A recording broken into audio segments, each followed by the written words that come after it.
some of my gear is maybe not necessarily the best in the world, but in a lot of cases it's just stuff I've been using for long enough that I have that level of comfort with it where even though it may not be the best piece of gear for it, I'm used it so long, I'm efficient enough with it that it still works better for me, maybe than there might be something newer or better on the market, but Yeah, and I agree. I kind of feel that way. Like you start to use a gear so much that it really becomes a part of you, becomes something that you just almost feel a little bit naked if you don't have it. You know what I mean? mm-hmm. And I agree. Like you said, it may not always be the best piece of gear. Like and gear is something I feel like is very Personal. personal. Exactly. That it's something that just because something that I use day in and day out and feel like I can't hardly live without doesn't mean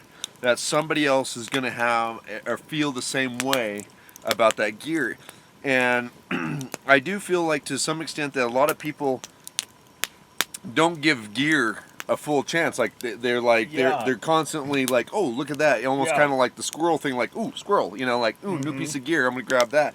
And they don't actually use a piece of gear long enough to really get like really efficient with it. Yeah. That piece of gear. Yeah, like some things like my Cascadia vehicle tents, my rooftop tent that I use, I think is a good example of something that I was kind of lukewarm on it. I liked the concept of it when I first started using it, but now I've used it long enough that it's just so quick and easy for me to set up. I can do it in the dark, I can do it in the daylight, I can do it when I'm tired, I can do it when it's cold and snowy, and it's just become so now there may be other options out there that work better for other people for different things, but that works for me.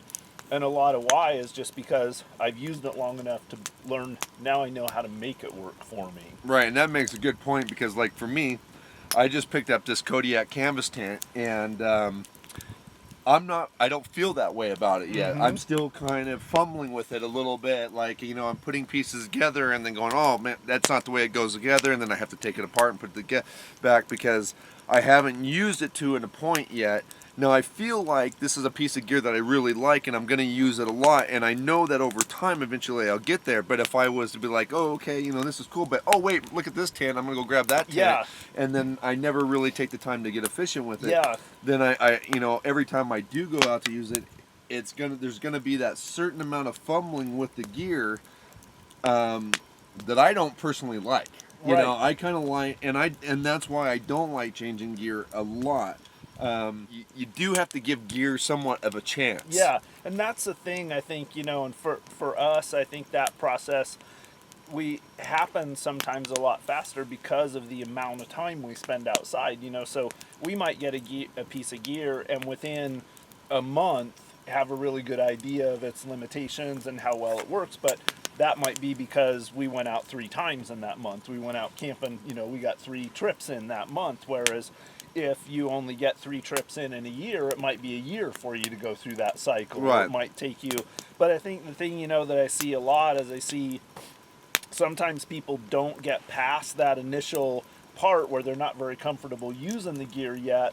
They go out and maybe even they think that because it feels awkward that it's not a good piece of gear and change it out too quickly. And I think sometimes, you got to just give things a chance. You got to learn how to use them. We were talking earlier about the silky saws and how there's definitely some techniques to using them really efficiently that maybe right at first when you first get it out of the box it feels like this is okay, but then you kind of learn how to operate it and all of a sudden it becomes a whole new thing.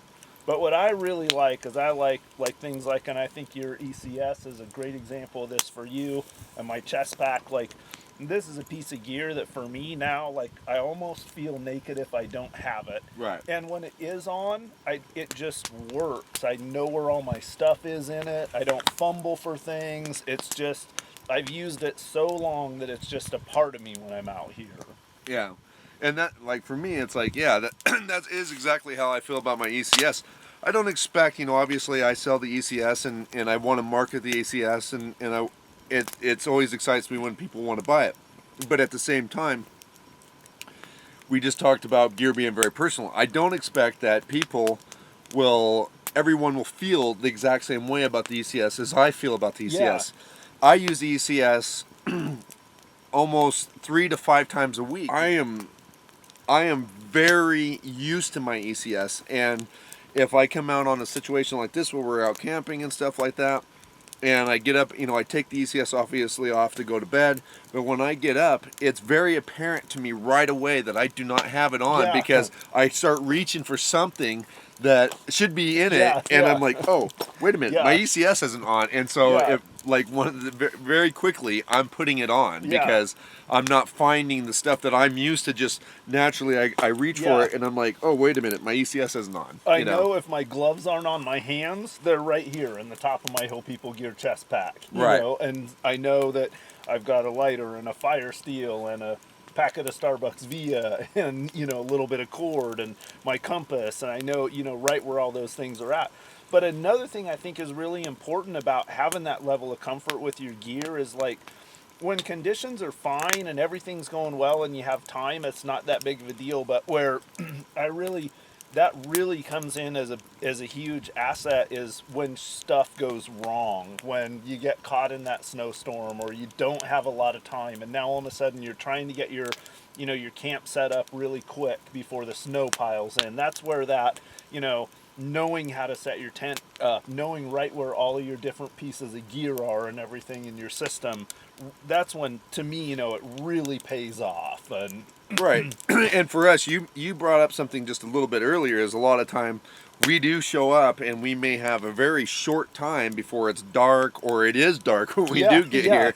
So setting up our gear, it's very important for us to have that intimate knowledge of our gear, so that way when we are setting up in the dark and stuff like that, or setting up very close to dark, that we know exactly what we're doing, and we can be, still be efficient even though it is not optimal conditions. Yeah. And then I think you can even carry that over a little bit further, even maybe take it a step past your gear and even into, like, your procedures or the way you do things, And what I'm thinking about is I'm thinking little things like, when I use my fire steel, when I'm done striking my fire, I put it back in the slot that it goes in. I make sure that I do that every single time, so that way I don't end up in that situation where, I built my fire, I got sidetracked by something else, and then a half hour later I realized I don't have my fire steel, and now I can't find it because I stepped on it and it's buried underneath the snow. Or Exactly. So having the familiarity with your gear, but also that's a certain amount of that is procedural, and that builds in muscle memory. That It's muscle almost like muscle memory, because you're just used to, you do something the same way every time, enough times that basically without even thinking about it, you just do it. And you can't really build that muscle memory if you are constantly jumping from one piece of gear to the next. If you're always in that constant state of change, that Right. doesn't develop. I feel like there's a little bit of where people they're jumping from, like, oh, that looked really cool, I'm gonna try that, or that looked really cool, I'm gonna try that, and they never, like I said, they never get to a point where they're really comfortable with any piece of gear. They just, so Yeah.